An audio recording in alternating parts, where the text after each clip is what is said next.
telling people to study more does not necessarily help. In some cases, it might actually worsen their performance. Taking notes, so vital. But most students who do it haven't learned a very simple rule. The first moment you get after a class, ideally right after the class, you should sit down with your notes and expand on everything you jotted down. Give it depth, flesh it out, okay? If you even wait to go home and do it a couple hours later, you will have forgotten some of your own notes. How do you know it? If you can look at it, go to the next one, read it, and then stop and go back to the one before. Look up in the sky and in your own words, say what that was about. Yeah, you know it. Now, a lot of students don't realize how much we're controlled by environmental cues. Get a little lamp and it becomes your study lamp. So if you have to study in your bedroom, turn on the lamp and start studying. The moment you lose your edge, 15, 20, 30 minutes later, turn the lamp off, get up and leave the desk.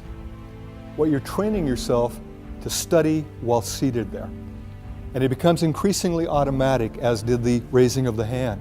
You sit, turn the lamp on, and you're ready to go. It's like magic. Your brain has to be focused to be really studying, not time sharing back and forth. The more active you are in your learning, the more effective. And yet, increasingly, I have students who think studying is reading it over and over, and they're going to have some magical thing where they suddenly understand it and remember it well. First, you have to decide, what am I learning? Is it a concept or a fact? Okay? Understanding the name of a bone is a fact. Understanding what it does in the body gets into a concept. Okay? So in studying, sometimes there are a lot of facts. In fact, I use anatomy as a good example. You got to memorize bones, muscles, organs, tissues, a lot of it. But if you simply memorize and don't understand the function of it, the comprehension of the actual concepts, it's a lot of wasted learning, really. Just to know a name of a bone is like, yeah, so what? But in most college classes, what we as professors are most concerned about is that you grasp the concept. Because concepts, once grasped, will stay with you a lifetime. Can you put the concept in your own words? If you can't, you don't really understand it.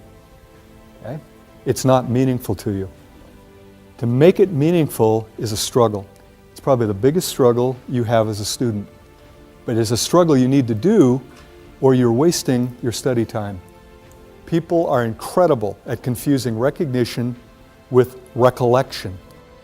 Your visual recognition threshold is so great, you can see a person once, see them years later and go, I know you.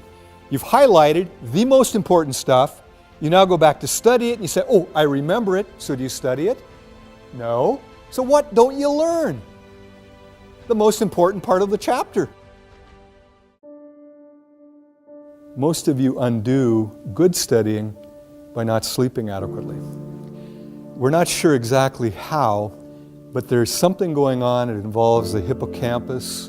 It involves the storage from a transitory long-term memory to a permanent, what we call consolidation. But we're getting increasing evidence that that consolidation process is dependent on rapid eye movement sleep, which if you're an adult happens about every hour and a half once you fall asleep. If you're not getting a good night, typically around 8 hours, you're not getting enough REM. What you've studied doesn't become permanent. And I can tell you there are studies that show simply by getting better rest, some students improve markedly in their performance because their brain now stores it a lot more efficiently. By the way, if you know anybody with sleep apnea, the biggest thing they'll tell you is, I can't remember anything. My brain's shot. It's like my memory's gone. Yeah, it is, because your REMing isn't happening because you wake up so often and you can't consolidate and store permanent memories. Here's the funny thing. There's no money to be made by telling people to get more sleep. So you don't hear about it on TV. Sylvian isn't telling you to get better sleep because they don't make any money. I tell students and they go, yeah, that's nice. but they continue to use their time for other things. It's kind of interesting, isn't it? The best advice, sleep better, and most of you will do better. Most of you won't even begin to take it. And I know why. You got so many other things to do. I'd ask you this, are they important? Is studying and learning the most important thing you're doing as a student? If so, maybe you need to give up some of the other activities. I have students tell me, I don't have enough time. There's 162 hours in a week? We all have the same amount of time. Marty has no more nor less than anybody in this room.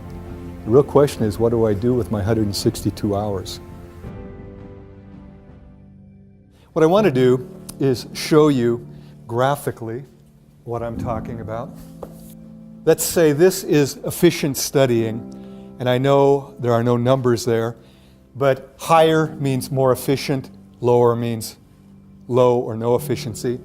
And this axis, we're looking at time. Here's what happens for the average student. For her, 6 o'clock in the evening, after her supper at the residency dining hall, she plopped herself down at her little study area and started studying. But here's what happened.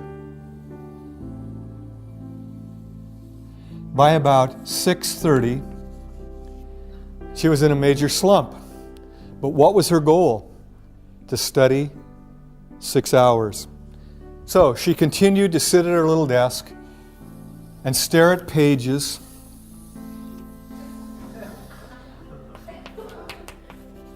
until midnight. She was at her desk 6 hours. How long did she actually study? About 20, 30 minutes. Now, there's a simple concept in psychology that all of you are aware of. Things that are reinforced, we tend to do more of. Things that are punished or ignored, we tend to do less of. We operate by those principles to a large degree. If you're sitting there for 6 hours, are you feeling good? No.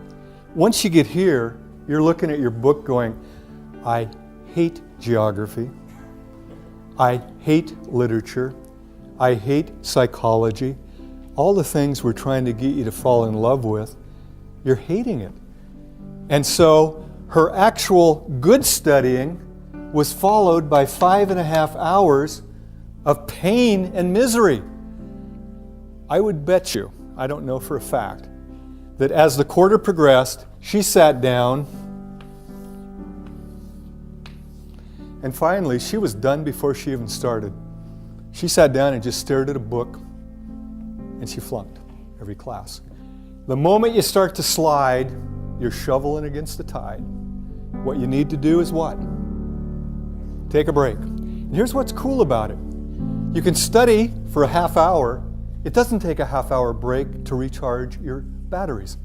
For most people, about 5 minutes. And this is where you go away, do something fun for 5 minutes, and actually say, this is my treat for having studied for 30 minutes effectively.